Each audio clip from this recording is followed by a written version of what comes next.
Yep, I finally coming around to talking about this situation right here. Even though I should be relaxing myself, I couldn't miss this opportunity. But of course, yep, it's me again. They hate us, that's why they give a fuck about us at the same time. As always, I am your host, JD Miles. The MGTOWs they love to hate. Even the ones that claim everybody loves to hate them, loves to hate MGTOW at the same time as always, which is why they keep us relevant to this very day, and I'm back again. For tonight's topic of discussion, woman who falsely accused Duke Lacrosse players finally admits she lied. But then again, this shouldn't be a surprise to anybody. In fact, I'll go on record and say I've been knew about this fucking shit. The question is, why she waited 20 years later to finally admit it? That's everybody's question right now. But before I go any further, shout out to JR Wisdom. I'll leave the link to his full video in the description box. Go check it out. But without further ado, let's get this show on the road, shall we? A woman who accused Duke University of lacrosse players of her nearly 20 years ago. The story was a national firestorm. She now says she lied about the encounter. Crystal Mangum first made the claims back in 2006, saying 3 members of the school's lacrosse team after she had been hired to dance at a house party the team was throwing.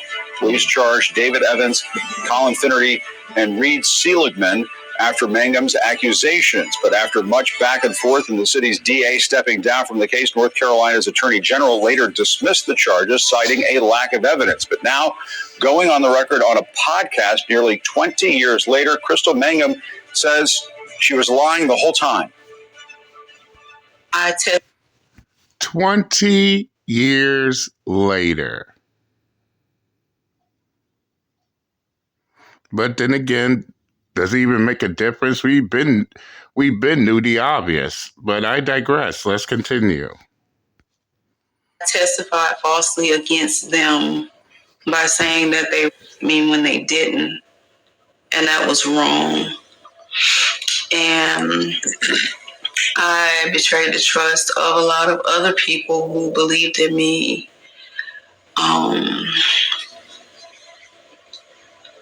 And made up a story that wasn't true because I wanted validation from people and not from God. And that was wrong when God already loved me for who I was. Regardless, I didn't need to seek validation from him because I already had validation from him. I just didn't know it.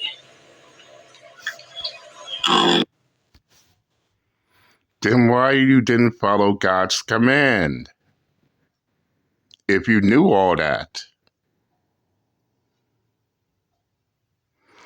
But I agree with the majority when they said, when they clearly made this statement.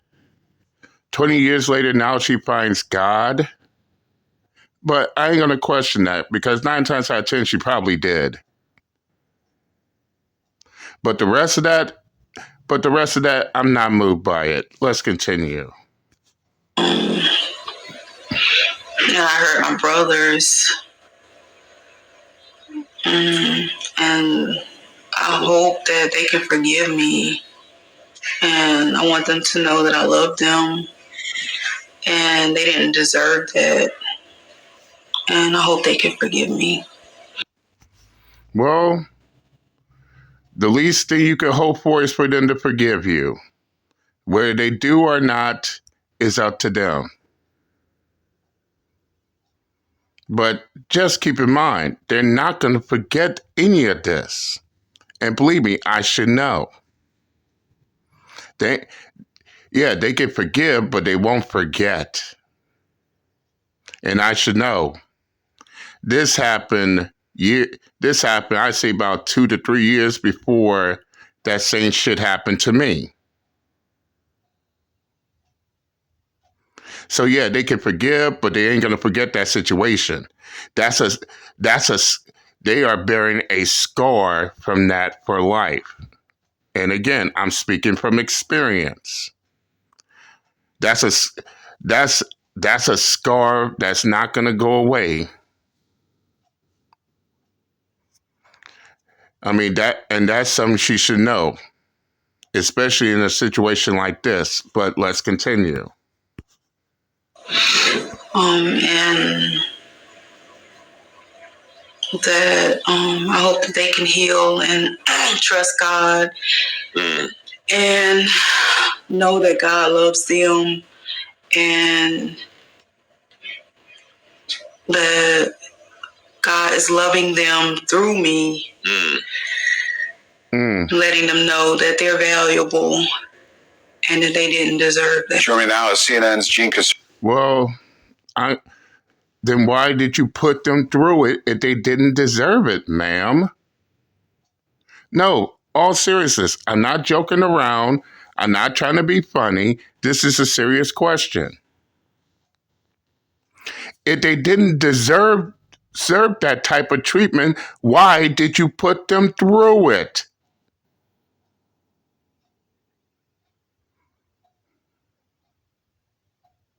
What were you thinking? Especially when it comes to serious matters such as this.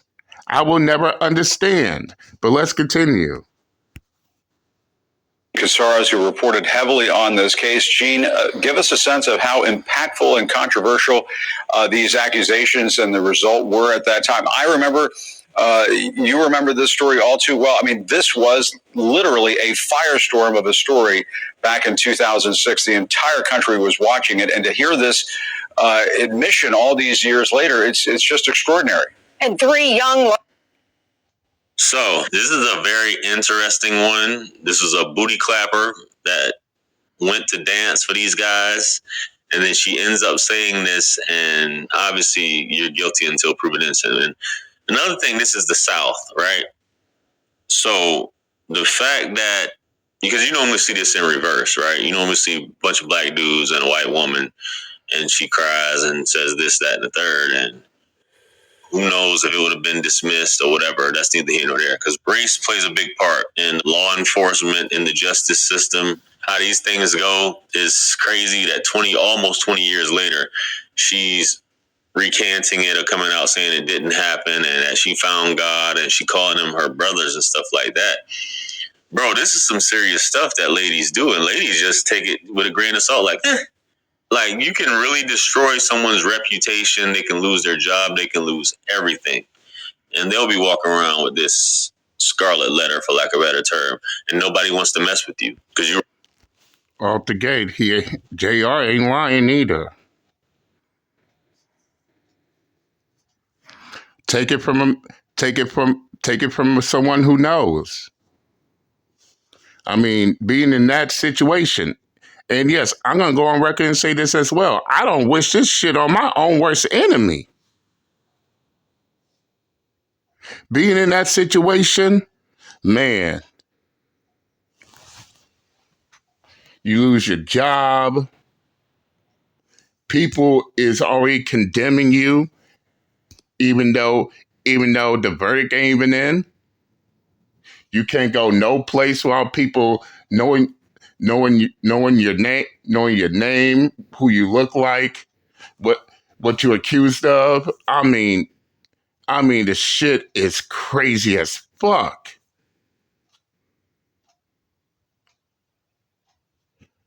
You constantly got to keep your head on the swivel. And let's just say this: even if you do prove, even if it comes out proven that you are innocent, they lied. They lied. You are innocent of it all. Guess what? You got some retarded folks out there still gonna look at you as being guilty. Or they feel like justice wasn't served. And you gotta deal with that shit too. And Lord knows how many times I almost found myself more than willing to put it into the motherfuckers' books because they can't let go of the situation. I'm innocent. And yeah, I am talking about myself when I'm talking about this shit. After all, for some of y'all been with me since day one. Y'all know my story. Y'all know my story. I've been through it all. So no, this is something you cannot easily walk away from, especially being in this position. And Lord knows about those Duke Lacrosse players. I know they caught hell after all this popped up.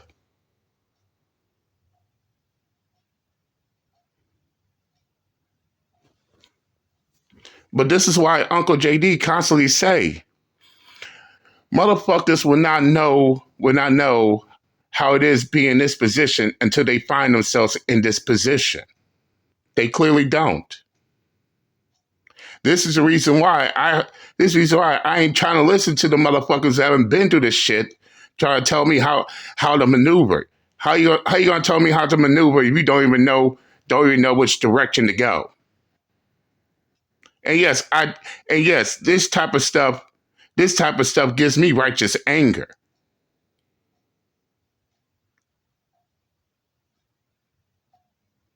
When you've been through the shit, you know it, you'll understand it. If not, then don't try to tell me how to go through the shit when I've been through it. But let me digress as I'm going on a rant, but let's continue. You were accused of doing the worst crime ever. So this is just crazy. And I wonder what prompted her to do this, other than if she had an epiphany or God came into her life, she found religion. I don't know. But this is bananas. Let's go. Lives were destroyed at that time. You know, it was 2006. It was Durham, North Carolina. I was there. I was covering this. And Crystal Magnum made the accusation that she was by David Evans, Cullen Finnerty, and Reed Segelman. And there were charges, very serious sexual assault charges that had terms of imprisonment for the rest of their lives.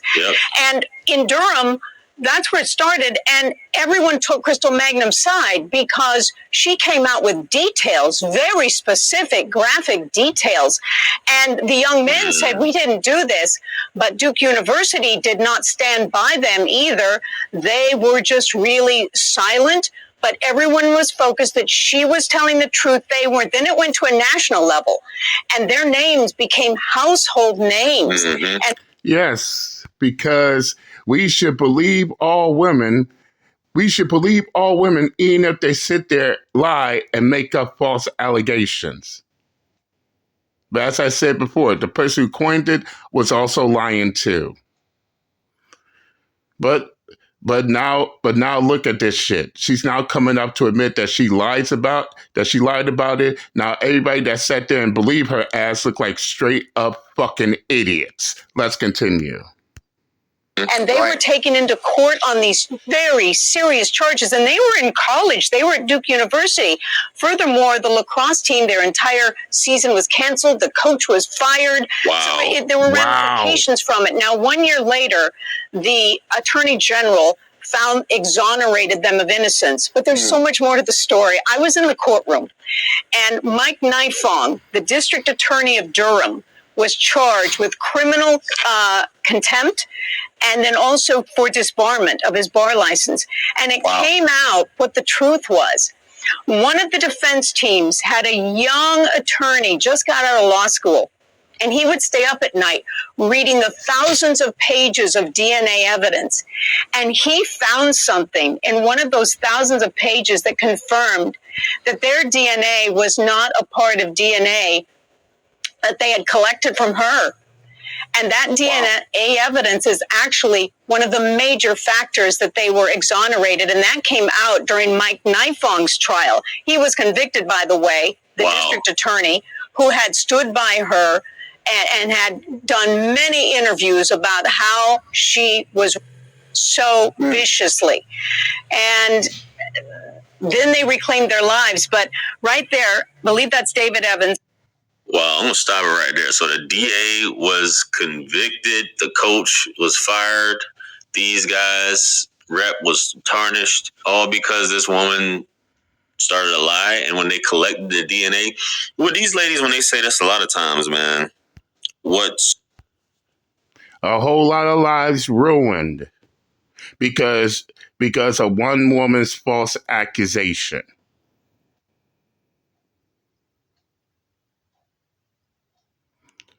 But now, fellas, y'all getting to see the grander scale of things and why I have such a passionate hatred. Such a passionate hatred when situations like this happen.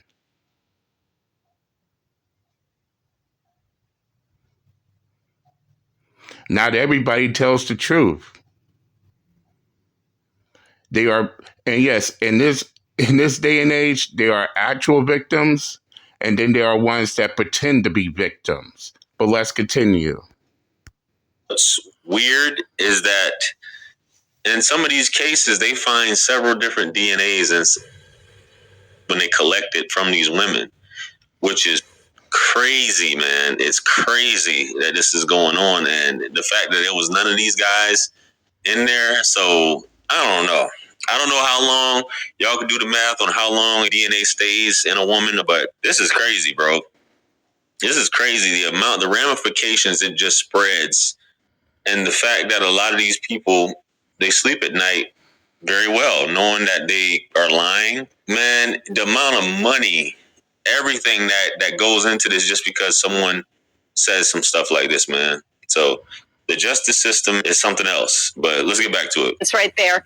He said that he, at the time, because he was in the courtroom during Mike Nifong's trial, he wanted to become an attorney because he wanted to help others who were wrongfully accused.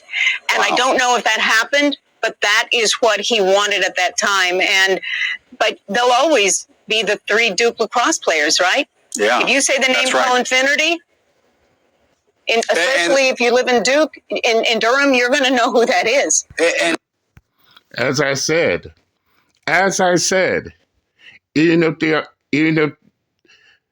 if everything's all out on the table, she was lying, and they prove they are innocent. Guess what? People won't forget. Some will still look at them as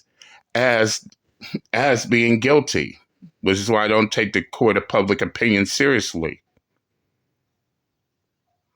But as I said, in this situation, being in that position changes your life off the gate. Let's continue. And Gene, that school's lacrosse program was just smeared. I mean, and Yeah. I'm sure and the school just suffered major reputational damage after that. Is there anything that could come as in part of the fallout of this? I mean, could there be some sort of lawsuit? I mean, I suppose there might not be much to sue for here. It doesn't sound like Crystal has a whole lot of assets on her. Well, she's in prison. Yeah, she's in prison right now for murder. And so that's true. There were several lawsuits at the time. Okay, J.R. Wilson, I don't think you know about this, but Crystal here, after all this, Crystal here is serving time in prison for the murder of her boyfriend back in 2013. For those y'all who also didn't know this. Yep, the same one who falsely accused the Duke lacrosse players is serving time for murder of her boyfriend. I just want to throw that out there. Let's continue. The time, one against Duke, another against Durham, the city of Durham.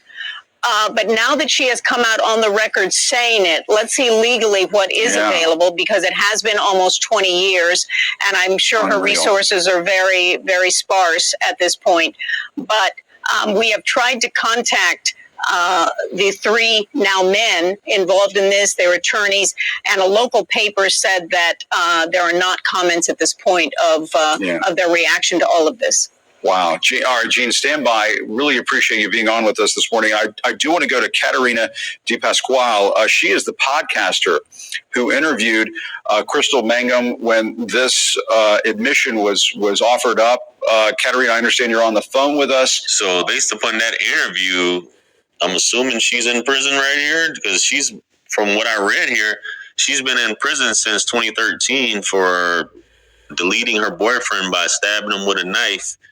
He was 46 years old then, and went to the hospital and died 10 days later. So, man, she's scheduled to be released from prison in 2026. So she's going to do her little 13 years. That's basically a year from now. But this lady's a piece of work saying this. She's been sitting in prison all this time, and this was 7 years after this trial. She committed this act. So let's see what else is going on. Tell us a little bit about this interview. And how did this come about?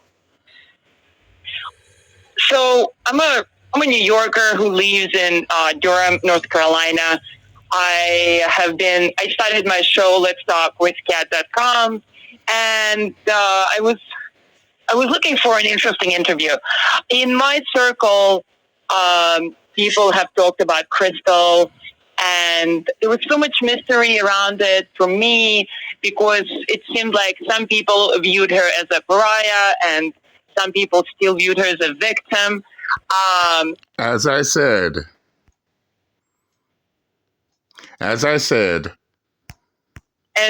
so I just thought, I want to find out for myself who this person is, and I wanted to see the reasonings behind decision making, and just that's where I was heading. Yeah, but Kat, I mean, tell me about this admission. I mean, she just blurted it out. Did you have to press her? How did that go down? So my intentions were. Yeah, I'm going to stop it here. But before we understand, she just went ahead and admit that she lied about the whole thing. It took 20 years to do so. And even though we already knew about it, but man, tell me what y'all think below. Leave a comment. But man, at this point,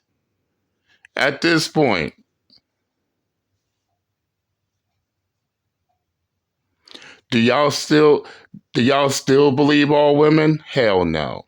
You shouldn't. And this whole innocent and this whole guilty until proven innocence thing needs to be dead and destroyed. Especially when it comes to situations like this, because by the end of the day, we don't know if it's the truth. We don't know if they're lying. But indeed, there are some that will lie. In order to take advantage. And don't give me that bullshit about, oh, it's just a small number.